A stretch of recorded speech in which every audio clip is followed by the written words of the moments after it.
Hai teman writers, welcome back dan selamat datang untuk teman writers yang baru di channel ini. Long time no see di Rabu Menulis. Pasti teman-teman mohon maaf bagi teman-teman yang menantikan step terakhir dari seri tutorial menulis novel terbaru di tahun 2020, khususnya di channel ini ya teman-teman. Jadi terakhir kita sudah berapa? Sudah ada ya sebulan ya kita nggak ketemu di Rabu Menulis. Akhirnya hari ini kita ketemu lagi, I miss you. Tapi kalau yang masih tetap mengikuti Sabtu Review, kita tetap selalu ketemu ya di hari Sabtu. Nah teman-teman, bagi yang menunggu, aku mohon maaf sekali ya baru bisa. Jadi ini dia step ke-7 dari seri tutorial menulis novel terbaru tahun 2020. Nah akhirnya ini step yang ke-7 kita putuskan aja menjadi proses yang terakhir. Nanti kalau misalnya teman-teman anggap ada yang kurang lagi, misalnya ada yang ingin kita diskusikan lagi, silahkan komen aja langsung di bawah. Jadi di sini step ini khusus untuk pemula ya teman-teman. Kalau misalnya teman-teman udah profesional, jangan kemari lagi, jangan tonton ini lagi. Tapi kalau memang mau nonton nggak apa-apa juga, kasih masukan ya teman-teman. Kalau misalnya teman-teman itu sudah memiliki pengalaman di bidang menulis ya. Oh ya teman-teman, sebelumnya aku ingin menyampaikan sesuatu ini ya. Jangan kita ragu untuk mengelaborasi informasi-informasi yang kita dapatkan di dalam channel-channel seperti ini ya. Channel-channel seperti literasi atau channel-channel tentang teknik-teknik penulisan. Jadi kita bisa melengkapi misalnya hal-hal yang tidak teman-teman dapatkan di sini. Misalnya dalam step yang ke-7 ini teman-teman juga nggak bisa dapatkan apa-apa di sini. Teman-teman bisa cek ke author tuber atau writer tuber Indonesia lainnya ya, seperti yang aku lihat sangat bagus-bagus sekali. Di situ ada Pak Benny Info ya nama channel YouTube-nya. Kemudian aku subscribe tentu saja. Dan kemudian ada Kak Siresio ya kan. Kemudian ada editor Lokamedia yang juga sering dia memberikan tips-tips dalam menulis, yaitu Mbak Ratih ya dengan channelnya kalau nggak salah Ruang Kumala ya kalau nggak salah. Jadi teman-teman bisa belajar dari mana saja, jangan hanya puas atau berpuas dalam satu sumber aja teman-teman. Kalau misalnya teman-teman sekaligus mau belajar bahasa Inggris, langsung aja ke author tuber yang luar negeri juga. Jadi sekalian belajar bahasa Inggris, sekalian juga belajar menulis ya teman-teman. Pokoknya cari sumber sebanyak-banyaknya, jangan hanya satu aja ya teman-teman. Nah, untuk teman-teman yang belum melihat step 1 sampai ke 6-nya, semuanya sudah aku letakkan di description box ya. Jadi bisa dilihat dulu mulai dari 1, 2 sampai 6, baru kita masuk ke step yang ke-7 ini. Baiklah, we are going to talk about the ending. Bagaimana cara mengakhiri novel kita, teman-teman? Jadi menurut aku mengakhiri novel itu sama loh trikinya dengan bagaimana mengawali novel. Ya, cara untuk mengawali novel sudah pernah kita bahas tentu saja di step yang keberapa kemarin, kalau nggak salah step ketiga ya teman-teman. Linknya ada di sini. Nah, kalau misalnya yang di bab pertama kemarin kita itu berusaha untuk membuat pembaca itu masuk ke dalam cerita kita, tersedot dia untuk melanjutkan membaca cerita kita ya. Tapi kalau di bab akhir ini tentu saja kita itu akan memberikan denouement atau sebuah tensi menurun dari klimaks ya gitu ya, atau penyelesaian atau resolusi atau say goodbye sama pembaca dan hal-hal seperti itu ya teman-teman. Itu semuanya ada di bagian ending. Jadi kalau misalnya dari sisi marketingnya, katanya kalau bab pembuka itu akan menentukan pembeli membeli buku kita itu, dan yang ending itu akan menentukan apakah pembaca kita akan membeli buku kita selanjutnya, begitu. Untuk menjawab pertanyaan bagaimana kita sebaiknya mengakhiri novel kita, tentu saja teman-teman harus pastikan semua plot yang ada di sana selesai ya teman-teman. Semua konflik itu selesai. Tentu saja problem utamanya itu yang paling diutamakan untuk selesai. Nah, untuk subplot bisa pilihan ya teman-teman. Bisa teman-teman selesaikan atau tidak diselesaikan, karena berhubung kita ada kemungkinan untuk membuat sequel dari novel kita tersebut. Aku akan berikan contoh ya teman-teman dari novel aku yang berjudul Disguise ini. Jadi premis cerita ini adalah seorang perempuan bernama Mailana Sabita Satria yang bapaknya adalah seorang agen rahasia. Jadi mereka ini bersembunyi di Leeds, Inggris bersama ibunya karena ada suatu masalah. Jadi mereka menyamar di sana sebagai orang yang lain, tapi kemudian diketahui juga oleh mafia yang memiliki dendam dengan bapaknya si Mailana ini ya. Jadi di sana aku aku buat di sini, nanti si Mailana akan ketahuan penyamaran mereka di sana dan mereka akan dibunuh gitu. Tapi kemudian tidak berhasil dibunuh karena diselamatkan oleh bapaknya yang ada di sana yang tetap mengawasi mereka dari kejauhan gitu ya. Jadi itu konfliknya selesai, kemudian mafianya juga ditangkap semua. Jadi konflik utamanya atau plot utamanya itu selesai. Nah, di sini aku punya konflik atau subkonflik, yaitu kisah asmara si Mailana ini dengan seorang berkebangsaan Inggris di sana, yaitu si Rick atau Patrick ya, panggilannya Rick. Nah, si Rick ini pertama-tama itu dia tidak mengungkapkan cintanya kepada Sabit, tapi kemudian terakhir dia mengungkapkan cintanya. Nah, itu subplot yang di situ tidak aku teruskan karena si Sabit ini tidak memberikan jawaban atas pernyataan cinta dari temannya itu ya. Jadi itu aku sengaja gantung untuk nanti kemungkinan ada sequel ya, yang mereka nanti akan di Jakarta gitu ya, atau di Indonesia lah, atau di Medan lah gitu settingnya, nanti kita bisa pilih, atau di mana, di Lombok gitu ya. Jadi karena aku ada berencana bikin sequel yang selanjutnya, maka subplotnya itu tidak aku selesaikan ya teman-teman. Tapi yang pasti jangan sampai kita tidak menyelesaikan konflik utamanya ya teman-teman. Nah, tentu saja jenis ending yang teman-teman miliki itu nanti harus sesuai dengan cerita teman writer sendiri. Jadi bisa dicek, kemarin kita sudah buat outline, dan outline-nya itu tentu saja sampai ending ya kan, di step kedua. Kalau teman-teman belum lihat step keduanya, silahkan lihat di sini. Nah, di situ di outline itu kita sudah punya ending. Nanti kalau misalnya teman-teman sudah punya ending yang misalnya punya ending yang berbeda, nggak masalah ya kan, namanya outline itu hanya sekadar membantu, bukan membuat kita menjadi kaku ya teman-teman.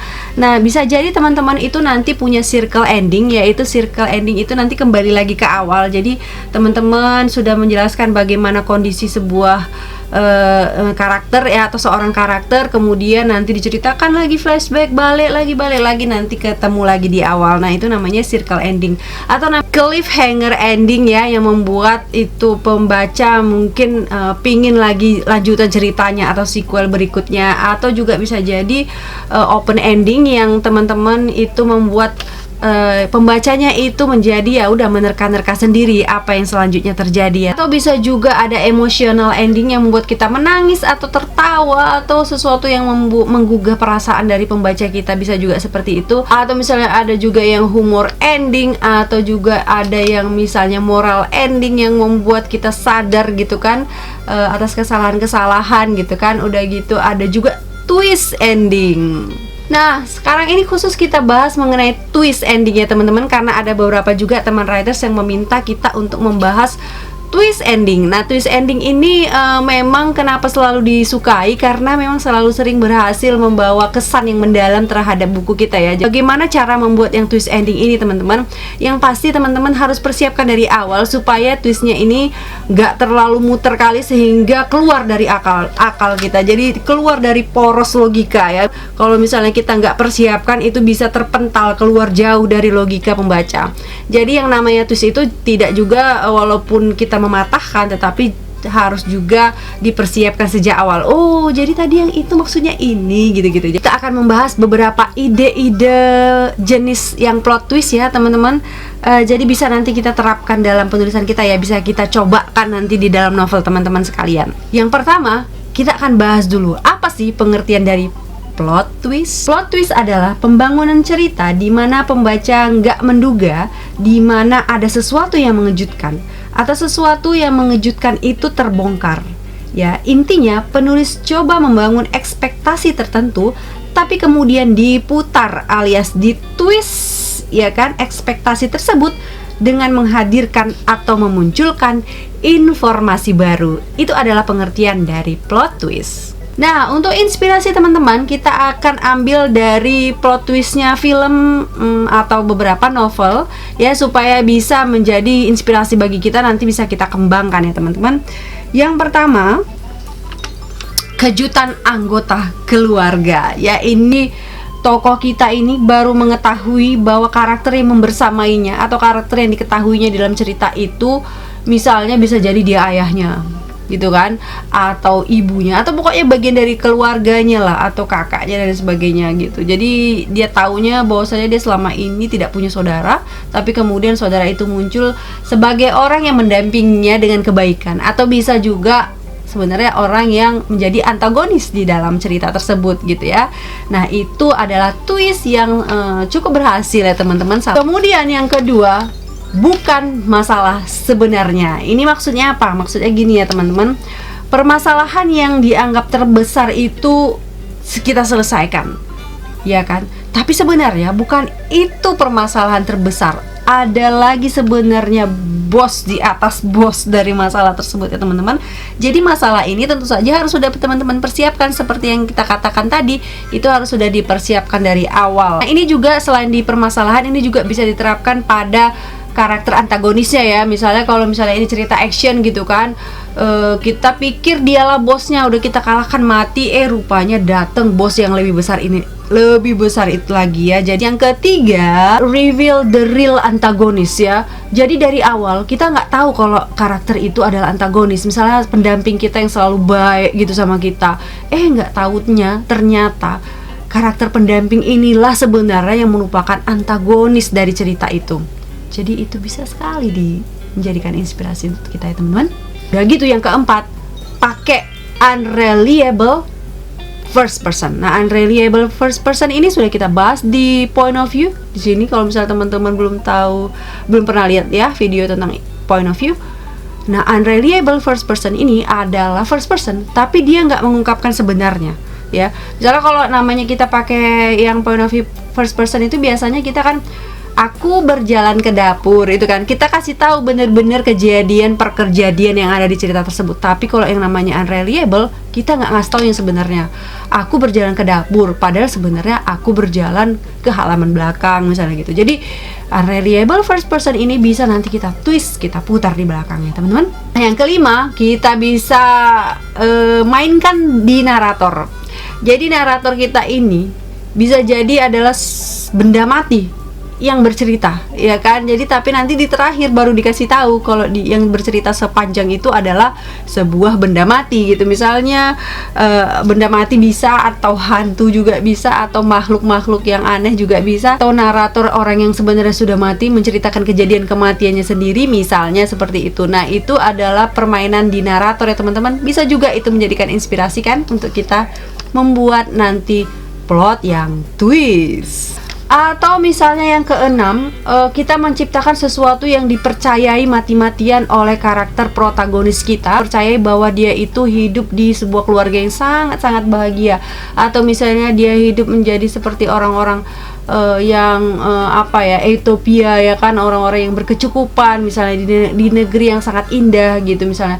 Tapi ternyata di akhir cerita itu adalah semua hanya pengaruh dari obat misalnya seperti itu. Jadi hal yang dipercayai sepanjang cerita oleh protagonis kita, nanti di ending kita patahkan dia di situ, kita twist dia di situ ya teman-teman. Yang ketujuh adalah semacam kesalahan pahlawan. Misalnya gini maksudnya, kita menyangka atau karakter protagonis kita tuh menyangka dia adalah hero yang menyelamatkan dunia misalnya gitu ya.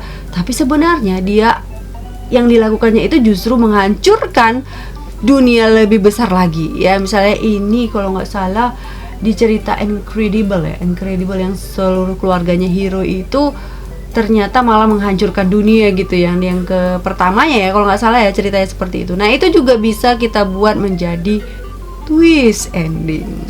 Aku pikir 7 aja cukup ya teman-teman untuk bisa menjadi inspirasi. Kalau misalnya teman-teman ingin mengulik lagi, mencari inspirasi jenis-jenis twist ending, teman-teman bisa baca novel atau menyaksikan film ya teman-teman. Yang namanya mencari inspirasi itu tidak masalah ya teman-teman. Untuk buku kita meniru juga nggak masalah, karena kata Pablo Picasso, semua karya seni adalah curian. Udah gitu kata T.S. Eliot, penyair baru meniru, penyair berpengalaman mencuri, penyair buruk merusak yang mereka ambil, penyair bagus menjadikannya lebih baik atau setidaknya sama, penyair hebat memoles perolehannya dengan keunikan jauh berbeda dari sumber aslinya. Ya teman-teman, meniru bukan berarti plagiat ya teman-teman. Yang namanya meniru itu, coba teman-teman gambar dengan tangan sendiri 10 bintang, apakah ada yang sama? Padahal itu pakai tangan sendiri loh. Jadi kalau meniru itu Jadilah seperti penyair yang hebat itu teman-teman, memoles dengan keunikan. Oke teman-teman, demikian saja step ke-7 dari seri tutorial menulis novel terbaru tahun 2020 untuk pemula di channel ini. Kalau misalnya ada kekurangan, aku mohon maaf yang sebesar-besarnya. Aku doakan teman-teman semuanya sukses, bisa ada novel pertamanya. Aku tunggu kabarnya di komen di bawah. Tentu saja banyak sekali kekurangan, aku mohon maaf atas itu. Cari lagi, gali lagi dari informasi-informasi lainnya ya teman-teman. Jangan lupa bersyukur, jangan lupa berdoa, dan semoga sehat selalu. See you everybody.